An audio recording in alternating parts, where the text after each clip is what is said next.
Hello guys, how you all doing? Today, a brother got reconnected with his stepbrother through TikTok after 20 years. You know, in my other video, I did a video how a brother got reconnected with his brother that foster care took away from them 20 years ago.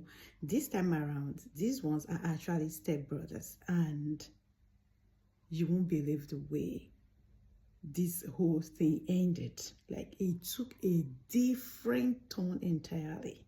This video will blow your mind. I promise you, you're not going to regret it. Stay tuned, guys. Okay, so I can't believe I'm gonna tell you this, but I don't have any followers on this account, so it's probably not gonna go anywhere anyways. So it all started 19 and a half years ago, almost 20 now.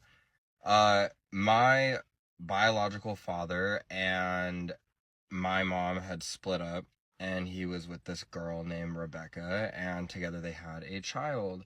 Well, my dad is a piece of shit, and him and Rebecca broke up.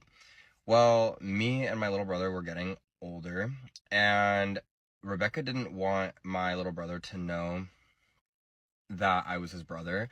So she asked my mom if I could say that he was my cousin, and my mom was like, "No, I'm not doing that." My mom's like that. My mom was like me. Like, she's like, "No, I'm not fucking doing that. That's stupid." And then she was like, "Okay, well, I guess then they can't see each other anymore." So me and my long lost little brother, we were estranged for 19 years.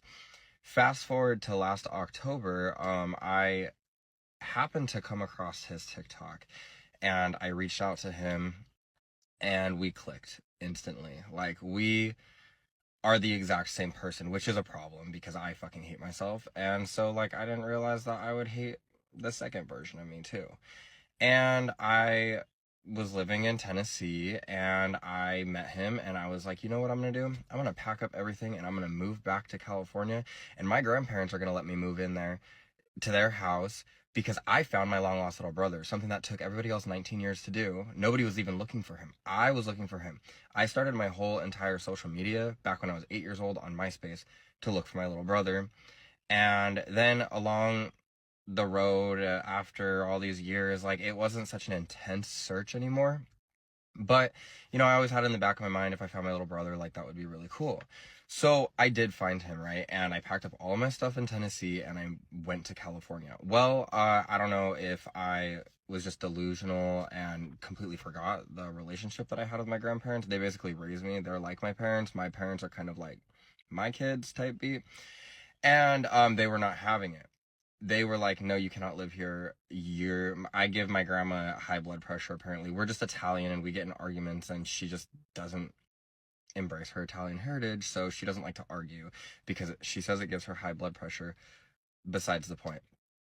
So I went to the garage to get me and my little brother some water bottles, and apparently while I was in the garage, my grandparents had told him, they said, "Hey, um, Robert cannot stay here, but if you need a place to go, you are more than welcome with open arms." And I was like, "What the fuck? You don't even know this kid. Like, first of all, he could be a thief. He could be a drug addict. Like, we don't even know this kid. You guys know me. I'm the only grandkid that my grandparents have that, like, literally would drop everything I'm doing to mow my grandparents' lawn for them, would drop everything I'm doing to help my grandpa, like, hang Christmas lights, whatever." So, anyways, my brother was like, "No, you guys are fucking fake as fuck. I'm gonna go live with him." And so we were supposed to move to Maryland together. And we were just hanging out, and we went to the When We Were Young festival in Vegas, and everything seemed so real. It felt like we were rolling. Like, I don't know if you know what rolling is, but we were sober. We were not drinking. We were barely kind of smoking here and there, but, like, we were mostly sober. Then one night, we were car camping, and we had taken shrooms, and we started talking, and we were, like, so sure that I was God and he was Jesus Christ. I Of That's all I'm pepperoni gonna say and about mushroom that. pizza makes you And feel like we Jesus and just, God. we thought that we, like, literally, we thought we were doing something, right? And we started building all these, like, crazy delusions, like how we're gonna save the world, and it was mind-boggling for a sober person. Like, I'm thinking about this now, stone cold sober, thinking about how stone cold sober I was back then, and I was like, what the fuck? Like, what were we on? So fast forward a week later, and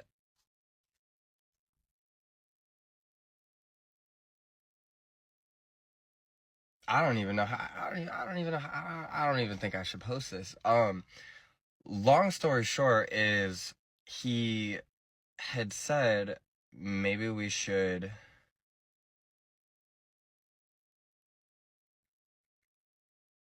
be together, and I was like, what the fuck? And I was like, that's like actually fucking crazy. And I don't know if it was because I really don't know. I don't even know. And I was like, well, no, probably not that. But I'm a people pleaser, right? So, like he would like kind of like flirt with me and stuff like that, and like I would just like, I whatever. Um, One thing led to another, and I hooked up with my little brother, and that shit turned me straight. Let me tell you, I had questioned my sexuality my whole entire life. People around me made me question my sexuality. The internet made me question my sexuality. TikTok made me question my sexuality. TikTok has made me question every single thing about myself. But I don't know if it's like a blessing or a curse, but let me tell you, and not that it's bad to be gay. I love gay people. I think that gay people are so fucking cool. But my whole entire life, I had just done whatever anybody wanted from me because I'm a people pleaser. Let me tell you, something about something about two consenting adults being blood related and doing something like that will really fucking open your eyes.